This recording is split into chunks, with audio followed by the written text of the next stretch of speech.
This is Green Street, the environmental health show. GreenStreetNews.org, Patty and Doug Wood, and our worldwide network of scientists, researchers, authors, advocates, and other experts here every week to help you understand a bit more of what is going on in the world and how it may impact your health and the health of your family. Welcome back. There are heroes among us, people who dedicate their lives to keeping us safe, to responding in emergencies, often putting their own lives at risk because of it. There are many such people, and today we dedicate our show to the firefighters in our communities. From local volunteers to full-time professionals, EMTs to battalion chiefs, firefighters are ready day and night to show us what it means to serve the public. But a firefighter's job has changed dramatically over the past few decades as our world has become awash in chemicals and plastic. And when things burn, it's a whole different ballgame than simply putting out the flame. Today on Green Street, you'll meet a remarkable man who gave up his dream of becoming a dentist and instead dedicated his life to protecting the citizens of his city. Silverio Caggiano is someone you want to have on your side, and he's our guest today on Green Street. But first, some of the news items that made their way to our desktops. Patty, what do you got for us this week? Well, there's always a lot to choose from when looking for news articles that involve environmental health. But first one. Fertilizers that shed microplastics are increasingly being spread on America's farmland, raising new concerns about permanent soil contamination and safety of the U.S. food supply. Great. A new study from the University of Missouri found common types of controlled release fertilizers are often encapsulated in plastic, which is designed to break down over time once spread in the field, releasing the fertilizer. Bits of plastic have now been found throughout the human body and are linked to an increased risk of heart attack and cancer. They are also considered to be neurotoxicants that can cause multiple forms of brain dysfunction, including Parkinson's disease. So the fertilizer itself is encapsulated. It has a plastic covering on it. Coating. And with weather and sun and wind, it breaks down. The plastic breaks open. The fertilizer comes out, but the plastic has to go somewhere, right? It never disappears. Right. Well, I mean, basically, plastic breaks down very easily with UV radiation. So, you got lawns, you got agricultural fields. There's no trees in the middle of those fields, right? Yeah. So they're getting UV sunlight all day long. The plastic is breaking down and turning into these tiny little micro and nanoplastics. And then the plants are taking that and taking the plants that plastic are actually taking it up into the actual produce, the crop itself. The stuff so we we're eat. Eating, yes. So we're eating. So part of the plastic that we're eating every week is coming in the food that is coming in food, not just from the food packaging, not just from the plastic bags and in the food itself. In the food itself. Holy caroli. Yeah. Speaking of food, what's going on at the FDA regarding food safety? I don't know. You tell me. I'm guessing that the news is not good. No comment. Yeah. When it comes to policing the ingredients in our food, the Food and Drug Administration leaves it to the food companies themselves to determine whether their ingredients and additives are safe. Even though pharmaceutical companies are required to share their research on health effects with the FDA, the agency is largely blind when it comes to what food makers know about their products. A spokesperson for the Nestle company, which owns hundreds of food brands from Gerber baby food to Kit Kat candy, said, quote, "We focus on the quality of the ingredients that we use and all comply with applicable regulatory requirements," end quote. Yeah, but they've got this list of things that they can just use, right? The GRAS list, generally recognized as safe, okay. Well, the food industry actually does massive amounts of research that we have absolutely no access to. And there is really good reason to be concerned about the chemicals that are routinely included in the food, but we don't know anything about it. Adding to the concern is the profusion of ultra-processed foods, which can contain a wide array of chemicals that add flavor and color, extend shelf life, reduce cost, control texture or consistency, and generally tempt people to eat more. Yep. Researchers estimate that ultra-processed foods now make up 73% Oh my God. of the U.S. food supply. No. Yep, ultra-processed food, 73%. Holy cow. Yep. Senator Bernie Sanders of Vermont, who we've been watching lately, the ranking member of the Senate Health, Education, Labor, and Pensions Committee, said there's growing evidence they are deliberately designed to be addictive, contributing to an epidemic of obesity. In 1958, Congress mandated that before additives could be used in foods, manufacturers had to prove they were safe and get FDA approval. However, Congress carved out an exception for substances generally recognized as safe, as you mentioned before, which came to be simply known as the GRAS list. Yep. As conceived, GRAS promised regulatory relief for standard ingredients like salt, sugar, vinegar, and baking powder, along with many chemicals.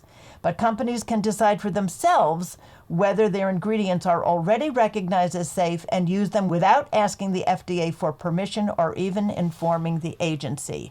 Hello, there are 950 substances in our food that are not permitted in the European Union. 950. Yeah, almost 1,000 ingredients that are regularly used in food production in the U.S. that are not permitted or banned in the EU. Okay, that's not good. And I wanted to just give you one other quick article here from this week, just because our guest is going to be talking about about being a firefighter. So gene mutations caused by exposure to certain chemical compounds have been linked to the development of gliomas, the most common type of malignant brain tumor. New research reveals that among patients with gliomas, these mutations are more common in firefighters than in individuals in other occupations. Why? So interesting.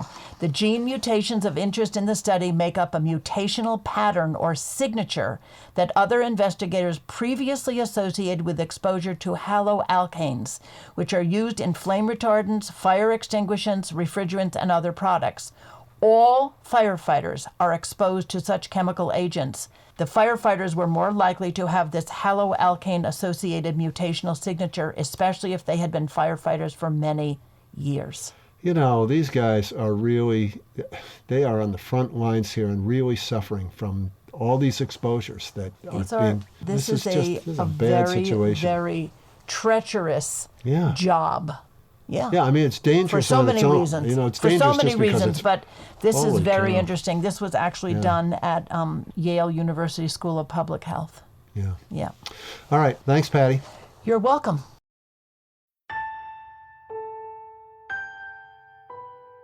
It's hot. It's smoky. It's dangerous. Fighting a fire is not for the faint-hearted. You need to be smart, quick, alert, strong, and above all, careful. But today, even that may not be enough. Because as our world has developed, and as our buildings have increasingly become structures constructed of plastic components containing a myriad plastic items from carpeting to plumbing, fighting a fire has become more like managing a flaming toxic dump. Today on Green Street, we're delighted to welcome Silverio Caggiano, the former battalion chief of the Youngstown Fire Department in Ohio, where he served for 39 years. He's a hazardous materials expert and served on the state of Ohio's Hazmat Weapons of Mass Destruction Technical Advisory Committee. Patty and I had the pleasure of meeting Silverio earlier this week, and we were curious about his career path and how he ended up as one of the country's leading experts on hazmat fires. Here's some of our conversation with Silverio Caggiano. I was on track to become a dentist. I went to college, and while I was in college, someone said, hey, you need some contact hours working, in medical field. Why don't you become an EMT, go work on an ambulance? I'll give you contact hours. So I did that, and one day I had an opportunity to join the fire department on their ambulance. And that's what I did. I worked the Youngstown Fire Department, and I liked it. I mean, it was like the adrenaline rush. I couldn't get enough of it. And eventually I just kind of faded off from college. I didn't pursue that, and I pursued a career in the fire department. And from there, I was a firefighter, became a lieutenant, became a captain, eventually became a battalion chief, turned commander. In the meantime, I became a hazardous materials technician, worked on the hazmat team. My specialty was research and NBC, nuclear, biological, chemical. This eventually morphed after 9/11 into weapons of mass destruction. After 9/11, I joined the Ohio Hazardous Materials Technical Advisory Committee. And because hazmat touches fire, it touches police, it touches health, it touches a lot of things, we were kind of like one of the larger groups. And I worked with the Ohio Hazardous Materials, Weapons, and Mass Destruction Technical Advisory Committee for 17 years. We worked with the FBI, we worked with the military, we worked with, a lot of the three-letter agencies out there. And we did training and stuff like that. So I was exposed to quite a bit of this chemical stuff early in my career. And then one day, my chief slides a piece of paper, some legislative paper across the desk, and he said, "Here, read this." And I'm reading it, and so this is about fracking. It's when fracking started to come around. He says, "What don't you see there?" So I'm reading through, and I says, "There's no mention about Tier 2 reporting. There's no mention about any of the MSD." I says, "There's no mention of that. There's no way we're going to know what we're getting into." He goes, "Yeah." He said, "We got to start fighting that." And that's where I jumped down the rabbit hole. I was like, oh, holy crap. What am I getting myself into? Yeah. And then we start discovering about the radium 226 and 228 coming up out of there. And it's like, oh, we're allowing ourselves to be exposed to this when, I go to a training and they're saying, no, this stuff is, verboten, don't go near it. We even studied the radium dial girls there. I don't know if you're familiar with the radium dial Yeah, girls. sure. Yeah. Yep. We're also familiar with radium 226 and 228. We were very involved in New York State's ban on fracking. So we get what you're doing, but I want for our radio audience to understand the hazards of being a firefighter. And if you can, talk about turnout gear that's loaded with PFAS and the foam that you're using and all that other stuff, as well as all the other things that you have done. Yeah. It kind of dovetails in because once I got involved with this and jumped down the rabbit hole, then the radium comes out. And then, well, why are we fracking so much? If we're producing as much oil then why are we doing this? And then the plastics issue comes up. And then the PFAS issue. We started looking at stuff, and this is before I retired. And, PFAS, I recognize that. And I started finding it's in our turnout gear. And it's the surfactant to keep the turnout gear from holding water. And you start thinking about the contact of PFAS and stuff. But in the fire service, all of the plastics that has entered into the world has changed our environment. And I got on in 1982, so I got on when there was guys that got on in the 40s. And back in the day, you had, and I remember as a kid, you had a couch. It was made of cotton or wool. Inside the couch was horsehair or some other kind of fiber. And there was springs. There was no foam. When I went to school, it was hardwood floors, hardwood metal desks. Everything was wood. Mm-hmm. You went into hospitals. There was no carpeting. There was no plastics. You had brass and copper fixtures everywhere because they shed bacteria. And as soon as the plastics started to show up, we started to encounter all these problems. And it started to get into the building construction in of itself. In Youngstown, our bread and butter fire was 2.5-story wood frame legacy homes. Now, what I mean by legacy is these are houses built in the ballpark between the turn of the century and the 1930s. And even into the 60s, you still had fairly decent construction. So that changed, and then micro lambs started to come in, and the plywoods, and most of those are just chipboard, and they're glued, and the glue's flammable. And the legacy construction, by the time the fire starts, given fire doubles in its size every 30 to 40 seconds, I knew I had about half hour to 45 minutes before I was going to start losing some structural integrity in the building. I had that little time, and you take out reflex time, which is the response time, first due engine company, the whole 9 yards. But these older homes gave you some time. These newer homes, some of the new stuff that's being put up with all the new processed micro lambs and engineered trusses, some of them are falling in by the time the first due engine company gets there because they're just not built that well. And the materials that they're using are toxic. I mean, it's a lot of plastics and a lot of, formaldehyde and, the foam insulation is plastic. I mean, it's just like, it's just a toxic mess. I mean, being a firefighter is dangerous because of the fire, but it's also dangerous because of the chemicals that you're exposed to. We're handling house fires as mini hazmat spills. Yeah. Because of all the burning plastics, because of all the toxins that are being given off. Now, your more progressive departments, ones that have 2 and 3 sets of turnout per fireman, as soon as you come out of fire, they're deconning these guys down. They're scrubbing the turnout gear down, getting all the crap off of it because it's dangerous. And one of the biggest problems we run into is the carbon monoxide and cyanide mix. These plastics give off hydrogen cyanide. So when you inhale if you're stupid enough to go in or take your mask off while it was really, as we call it, bitey, or while there's a lot of smoke in the house, you're inhaling the carbon monoxide and the cyanides. The carbon monoxide attacks the lungs, the cyanide attacks the organs. So what you end up with is a double punch. Now you're dealing with non-Hodgkin's lymphoma, you're dealing with a myriad of cancers. When I got on, there's maybe only 2 or 3 types of cancer that they would cover as a debilitating injury. Now it's 40 or 50 types of cancers that are out there, from bladder cancer to lung cancer to non-Hodgkin's lymphoma. I mean, there's a ton of them because of what we're being exposed to in these fires. So are there conversations going on between the firefighting industry and the building industry and the zoning departments about how we should be building houses, how they could be made safer? There is some, but unfortunately, one of the old adages is fire codes are written in the blood of their victims. Oh, God.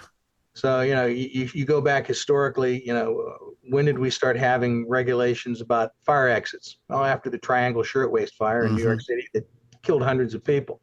When did we start talking about, not blocking fire exits? Coconut Grove that killed hundreds of people. So unfortunately, a lot of these rules and regulations only happen when there is a public and massive event that draws attention to it. That's the change, that's the impetus of a lot of changes. So unfortunately, fireman death is quiet. Yeah. There is no big, Youngstown, Ohio lost 26 firemen to this. And it's not there. Like people say, well, how many people died in 9/11? Well, 343 firemen lost their lives, and they're still losing their lives. The body count continues every day, but that's the silent part of it. You don't hear about that. So that's the impetus for the change. And then there's a lot of economic issues that drive it too. If you build a house to like my specs that I built my house, it's probably going to cost you 20%, 30% more. Mm-hmm. Mm-hmm. Enter in rental houses. One of the biggest problems we were having here in this area was rental homes. People would go in and rent, and when they got kicked out, they'd move out lock, stock, and copper plumbing. So what's the fix to that? We put in PEX. Plastic pipe. So now we have PEX, now we have plastic, now you got microplastics going into the drinking water. The tenants aren't filtering their drinking water. So they're being exposed to microplastics. And now when I have a fire in this house, I'm exposed to the microplastics, not only from the Schedule 40 sewage pipe that's being put in, but now the PEX. It exacerbates itself. And it all ties back into the oil and gas industry because the drill baby drill thing isn't to make our heating cheaper and cheaper gas, it's plastics. The bane of our existence these days. I know that you testified for the East Palestine disaster. Can you actually talk about what actually happened, who made the decision to burn it up? And there's a lot that's not known about what actually happened there. There was a lot of things that contributed to that. I remember when it happened, I had just retired, and I had just retired from the Hazardous Materials Technical Advisory Committee. And it came across my phone, and it's like, oh, wow, they got a derailment down in East Palestine. And I know the chief of that county hazmat team, and I says, well, probably one of the better people to deal with the issue at hand. And I figured, hey, if he needed something, he's got my number. I know damn well he would call me because we were that close. The next morning, I'm having my breakfast, and I get a text from one of the local news people that I knew. It says, hey, Sil, what's going on here? This is what happened. Are you involved with this? Blah, blah, blah, blah, blah. We don't know they're not telling us what's in these tankers. Yeah. And I'm like, wow, that's unusual. They should have had that fairly quickly. After the fact, we found out that at 10 o'clock the night before, they had the train consist, and they knew what all the chemicals were. But at 9:30, 10 o'clock that morning, they weren't telling anybody, which is not part of the emergency response plan. Yeah. Your media is the people that get the information out to the people. That's the first red flag that went up in my head. I told the news person, I said, look, ask this, ask that. These are the questions you want. Tell them, you have a right under Title III to get this information. I said, railroads have a tendency to try to get the railroads open above all else. So they're going to push for that no matter what. And it was prophetic because it's exactly what happened. what was happening was instead of being proactionary, everything was reactionary. When the news media came and they found out what was in the chemicals, I helped them find out using a product that I had called AskRail.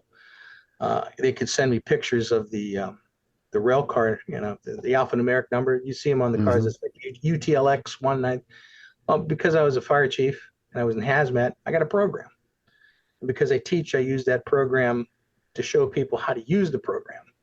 So I was cleared security-wise to have the program. So I started running the chemicals for them. So they were going back to the pressers. Those are the press conferences they were having to let people know what's going on. And they were armed with the information, and those pressers kind of digressed into shouting matches and got closed down very quickly. As I'm watching this stuff, I'm seeing the railroad company, the fire chief, some police, nobody else. Like, what's going on? Where's the hazmat guy that I knew?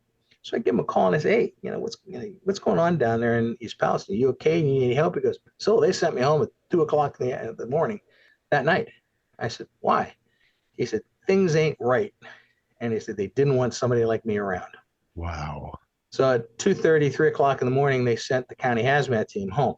And that's all that he needed to tell me, because they probably didn't want any, as we found out, they didn't want somebody like him around. Because what was ending up happening is Norfolk Southern was running the show.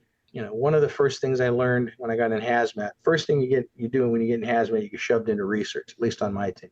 And the reason why is because it's impossible to know all the chemicals. It's impossible to know everything. But what you need to know is where you can find the answers. So research showed you where you can find the answers. The two things that I learned right away is you never trust a spiller to tell you how to clean up the spill, and you always get the subject matter expert for that particular product on the line. And I'm not seeing these people. You have a very large hazmat issue involving 4 or 5 cars of a product from one place. Don't tell me you don't have a subject matter expert down there. They would probably be on the plane as soon as you say, hey, you got 5 cars of your product burning down here. They said, I'll be on the plane in a minute. That usually is what happened. I didn't see that. So that was starting to be suspect. Then I was asking the media. I was using the media to give me answers so I could give them answers. And, have they been doing standoff infrared thermometers? This car is going to blow. They think it's going to, polymerize. Well, one of the things with polymerization gives off heat. It's an exothermic reaction. So the temperatures are going to start going up pretty high pretty quick because it's a chain reaction. It's not going to stop. After the fact, with the NTSB hearings, the temperatures inside those cars never went above 145 degrees, which is not an LOC for me or level of concern for me with something like that. Yeah. It went up, then they started to go down. That's not how pyrolysis works. But even before that, I didn't agree with their initial evacuation zone. 10 hours into it, they weren't evacuating. Then they evacuated a half mile. Then they evacuated to a mile. And it was only after there was goading going on about, all this stuff. The reporters, including one from CBS, was calling me and asking me about the signs and symptoms that she was having, sore throat, all kind of. I said, yeah, that's some of the stuff that's going off. Is if the vinyl chloride is burning, it's giving off phosgene and it's giving off hydrogen cyanide. I said, those are the two things. That phosgene we really don't know much about because that hasn't really been used against people since like World War I, and nobody did any studies. So there was like a furball of stuff that was going on, and the media was calling me in to do color commentary, and then they were going to blow up the car. It's like, okay, yeah, I don't think that's the best thing because I don't have all the information. Maybe they know something I don't. But if you got a car that's is heating up, yeah, you might want to relieve the pressure and blow it off.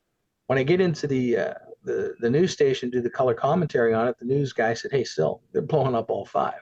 Now, mind you, there was 4 cars that were at the site that were burning, that were involved in the thing. One of them was directly impinged upon by burning. Then there was the 5th car all the way over on the end that wasn't even affected. They're going to blow all 5 of them off. Another light bulb goes on over my head. Yeah, they're just getting rid of this stuff. Yeah. We're talking about this, and the news guy says, well, this is a bad day to blow these cars. And I said, why is that? And the weather guy goes, well, they got a 6,000-foot inversion. Now, an inversion, for anybody that doesn't know what it is, if you ever see a smokestack, smoke, if there's no inversion, it'll go up, it'll make a nice little cloud, and it'll disperse up into the atmosphere. When you've got an inversion, smoke's going to go up, it's going to hit the inversion, it's going to go travel laterally Mm-hmm. not go up and make the pretty little clouds. That's 6,000 foot inversion, and they're talking about blowing this stuff. And he goes, yeah, it's worse. I said, what's that? He goes, it drops down to 1,000 feet at 9 o'clock at night. No. So I looked at the news guy, says, if they blow this stuff today, by 9 o'clock tonight, you're going to be smelling it in Youngstown. I said, because that's going to drop down low, and instead of going up, it's just going to start spreading out more laterally. And that's exactly what happened when they blew it. So what's going on in your head when you look at this whole deregulation, of industries going on, and the EPA basically just saying, we're not going to out. And I'm going to have a list of 30 things from this past week that they are just eliminating as far as protection of our water, our air, our soil, our food supply, whatever it is. They're out. It's all out. What goes through my head is I don't see any of these people that are CEOs of these big corporations with an oil well in their backyard. I don't see them with a processing plant in their backyard. They want to put them all in poor or minority communities, or the triple yachts, as they call them, poor minority communities. They want the throwaway zones. They want the East Palestinians. That's where they want to put all this crap. And, as long as they're making money, they don't care. Greed. If there's one thing in the world I can get rid of, if God came down to me and said, "Sil, I'll grant you one wish," it'd be get rid of greed, because that's what this is all about, making more money. Yeah. At what point have you made enough money? Is it worth polluting your water and my air? I mean, everybody in this world is entitled to clean air, clean water, and a safe place to live. These corporations are looking to infringe upon it. And Ohio is like the epicenter of, you got trash you want to get rid of? Come on, pay us some money, we'll take it here in Ohio. But it doesn't go to like Columbus and the Dublin community. It doesn't go into the richer communities of Cleveland, or it goes Northeast Ohio, the throwaway zone. We get most of this crap, and I'm sure it's no different than any other state. They don't put it in. You're not going to see them, doing this stuff in affluent areas. They're going to do it in poor minority communities. Sure. So what kind of options do we have here? How do we move forward, and create a better world? Groups like yourself and the group that I sit on is the board of directors for Buckeye Environmental. These are the grassroots groups that are in the front of the fight. Buckeye Environmental is part of the group to fight against plastics. We're trying to deal with brine, injection wells, and we've got brine spreading here in Ohio, where they're taking, conventional brine that's loaded with radium-226, 228, and dumping it on the roads to the dust and de-icer. Yep. And we're the groups that are in the front of that, and I think it's only a matter of time before we become under attack, because they want to, they've already limited our ability to exercise our First Amendment rights in front of these, injection walls and stuff like that. It's going to be only a matter of time before they take, Buckeye Environmentals and your groups and all the other groups that are out there, and they're going to start trying to infringe upon our rights to get the information out to the people, because you control the media, you control what gets out there, you can control what people think. Silverio Caggiano, former battalion chief of the Youngstown Fire Department in Ohio and a nationally recognized hazardous materials expert. You can learn more about Silverio and Buckeye Environmental at our show website, greenstreetnews.org. That's going to do it for our show today. Special thanks to our friend Silverio Caggiano, our staff here at Grassroots, and all of you who listen to and support this show. I'm Doug Wood. Patty and I will be back next week with another edition of Green Street. Thanks for listening.